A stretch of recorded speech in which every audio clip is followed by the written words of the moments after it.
Hello everybody, welcome back to the channel. It is me, Jordan Young, back with another certified hood classic. Today we're going to be going through some of the biggest sneaker releases upcoming this November. I've decided to go with the sneakers that stand out to me the most as being the most hype or the most desirable. And just bear in mind that some of these release dates could be subject to change. We're going to do them in order and we're going to kick the list off with these right here. These are the Air Jordan 2 Off Noir and they are coming out on November the 2nd for a retail price of $175. This is a women's release, so expect the sizing to go up to a women's 12 or a men's 10.5. And the reason I put them on the list is I figure this is actually a really nice Air Jordan 2 high colorway. Really appropriate for the fall, winter months coming up ahead. They have this really luxurious aesthetic and feature some pretty premium looking materials. The following day on November the 3rd, we have these. These are the Nike Dunlow in the dusty olive colorway. You guys might remember this pair, which released back in 2021. And it looks like due to demand, Nike are looking to unearth some of these really popular gems from a couple of years ago. And these are bang in time for autumn and winter with this really nice dusty olive colorway. Materials look really nice with this jewel toned suede upper. And between the brown and the olive combining two of the most popular color palettes of the past 4 or 5 years, these are pretty hot. On the 4th of November, we have the New Balance 1906 size collab. These two sneakers are part of the Diamond District collection, which honor classic timepieces. You've got two colorways, one in this predominantly green-based upper and the other in this traditional gray type color palette. I'm not gonna lie, I think the gray pair is pretty dead. I do like the green pair a little bit myself. Expect these to roll out on the Size Launches app as well as other retailers as per usual. Also on November the 4th, you have the Air Jordan 1 High Royal reimagined. This is one of those pairs that has divided opinion among sneakerheads. Some people are really digging the suede upper and other people are complaining saying, yo man, we just want the retro leather version. I personally think that the whole reimagined vibe is good.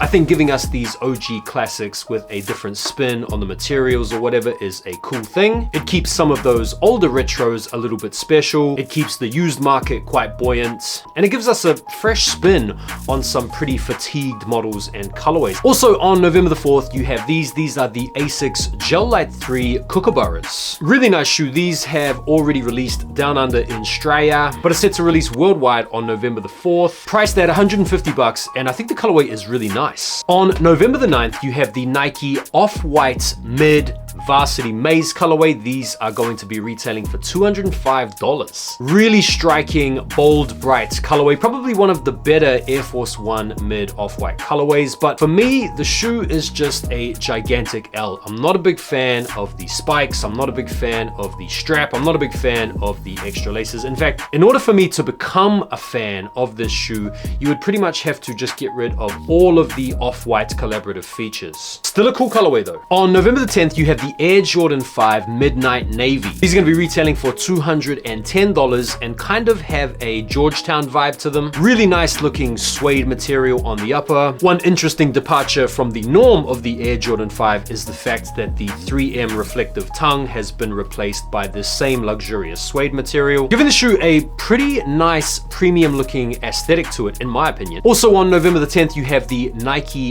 Dunlow Kyler Murray collab called the B1 of 1. This is a really good looking Nike Dunlow featuring this unique creamy distressed textile material, which also has a tearaway element reminiscent of all the various Nike SBs we've been seeing with that feature. You've also got these rope laces and sail midsoles, translucent rubber outsole, and this really nice olive leather underneath. One of the standout features is probably this metallic reptile swoosh. Pretty cool shoe, a little bit too much for me, I've got to say. I'll be passing on these, but I could see these being popular. November the 11th, the Air Jordan 11 Neapolitan is coming out. $225. This is set to be a women's release. The heightened price is justified, at least in theory, by the difference in materials. These feature a white leather upper, got the chocolate brown patent leather mudguard, and then just a touch of strawberry tint, which suffuses the semi-translucent rubber outsole underfoot. It is a really nice colorway, and I think if the DMP11s weren't scheduled to come out the following month in December, I could be all over these, but as it stands for that price point, I am going to be skipping out on these. On November the 13th, we have probably the most hyped up or anticipated release of the entire month. It's the Nike SB Dunow collab with April Skateboards. These are going to be releasing for $120. Expect raffles through skate shops to go live for the release on November the 13th, and stand by for updates regarding a later Nike sneakers app release. On November the 15th, Adidas Consortium are going to be collaborating with 4 retailers for their fall-winter collection. And on the 15th, we can expect to see the collaborations from both Nice Kicks and Extra Butter coming out.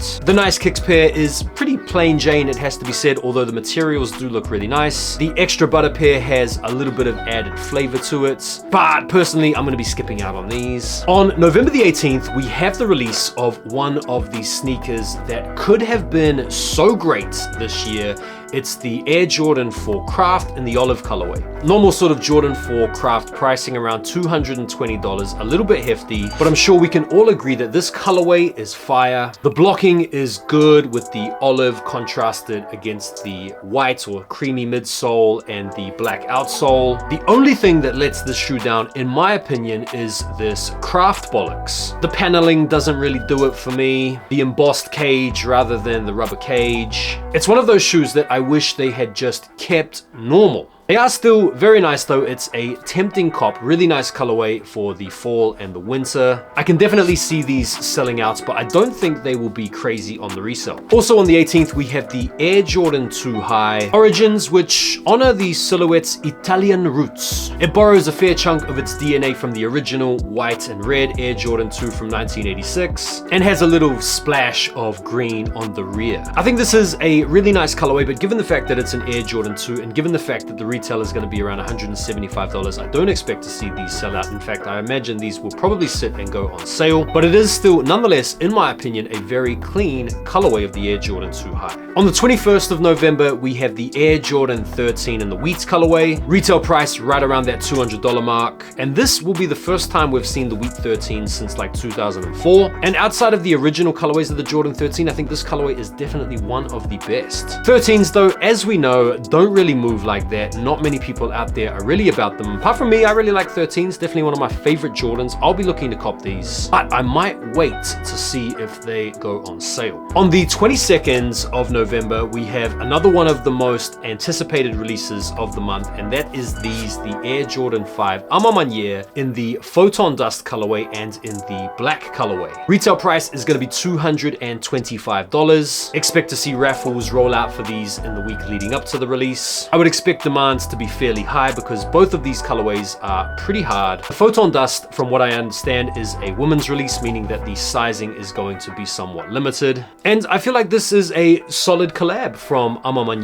It's kind of felt like they've been on a bit of a downward trend with their collabs subsequent to the Air Jordan 3, which was so successful a couple of years ago. Very nice shoes, definitely on the cop list. Last up on the list today, we have the Air Jordan 3 Fear, which are going to be releasing on the 25th. Retail price $200. It's the first time we've seen this shoe since 2013 when it came out as part of the Fear Pack. I actually have my pair here from 2013, which as you can see is still in very good condition and is still firm, they're still wearable. Part of me questions the retro of these types of shoes because used pairs of these are still out there floating around for good money. In fact, you could buy a used pair which are still wearable for a lot less than the retro price coming out momentarily. And so I feel like this shoe didn't need a retro. I'm kind of saying that because I still have my pair and it's kind of been cool wearing these knowing that I'm not going to see a whole bunch of people wearing them. But it is, as you can see, nonetheless a very clean shoe, very nice colorway, pretty underrated I would have said in terms of Air Jordan 3 colorways. And that is it for November's sneaker releases. Let me know in the comments what you guys are looking to cop. I think for me personally, I've got an eye on those Asics Kookaburras. those. The April skateboards, that's a pair that I will actually be willing to pay resale for. The Craft 4s, maybe I'm not going to be gutted if I miss out on those. And the Amman 5s. Other than that, I'm pretty good. Thanks as always for taking the time to watch, guys. Don't forget to like the video before you bounce. Do me a favor and go over and give me a follow on TikTok and on IG. And I will see you guys on the next one. Take care for now and peace.